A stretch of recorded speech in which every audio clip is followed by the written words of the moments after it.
Good morning everyone. তো আজকে রবিবার, তোমরা দেখতেই পাচ্ছ আমি এখন উঠে পড়েছি ঘুম থেকে। আর ঘুম থেকে উঠে দেখছি মা বাপি কেউই বাড়িতে নেই। আসলে মা বাপি বেরিয়েছে একটা কাজে, তো ঘরে এখন আমি একাই।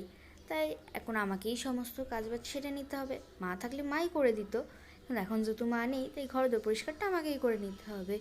তো চলো আমি ঘর দোরগুলো পরিষ্কার করতে থাকি, আর ততক্ষণ তোমরা এই মিনি ব্লগটা দেখতে থাকো। তো আগে নিজে ফ্রেশ হয়ে নিই, নিজে না ফ্রেশ হয়ে নিলে কোনো কাজেই মন বসবে না।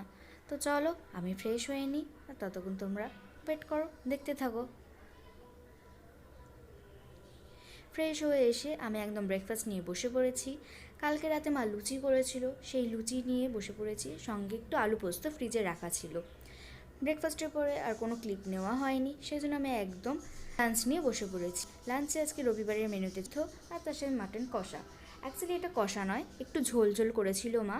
তো মাটনটা এতটাই গরম ছিল যে আমি ছাড়াতেও পারছিলাম না, আর ভাতটা মাখতেও পারছিলাম না।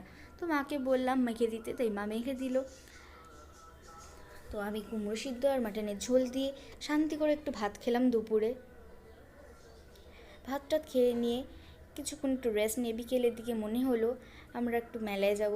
মেলাটা আমাদের বাড়ির সামনেই বসে। তো আমার মাকে একটু দেখিয়ে নিলাম, আমার বাপিকেও দেখালাম। বাপির মুখটাও তো ভালো করে বোঝা যাচ্ছে না অবশ্য। তো এই সামনে একটা মেলা ছিল, ছোট্ট রাসমেলা। সেখান থেকে আমি, মা, বাপি তিনজনে একসাথে গিয়ে একটু ঘুরে এলাম। তো দেখো, এটা হচ্ছে আমাদের এখানে ছোট্ট একটা মেলা। এখানে অনেক রকমের দোকান বসে, অনেক রকমের খাবারের স্টল আছে, বাচ্চাদের জন্য অনেক দোলনা আছে।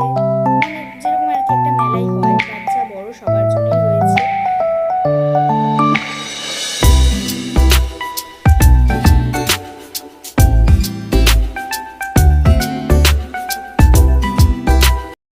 মেলা থেকে ঘুরে এসে বাড়িতে মা বানালো চাউমিন। তো সেই চাউমিন খেয়ে আমি আমার রবিবারের ডিনারটা কমপ্লিট করলাম। এখানে আমিও বসে আছি, আর এখানে মাও বসে আছে। বাপি বেরিয়েছে একটু বাইরে, তো সেই জন্য আমি গোপাল ভাঁড় দেখি বাপি না আসা অবধি। গোপাল ভাঁড় দেখি। আর ভিডিওটা ভালো লাগলে তোমরা লাইক, শেয়ার, সাবস্ক্রাইব এবং কমেন্ট করে দিও। বাই।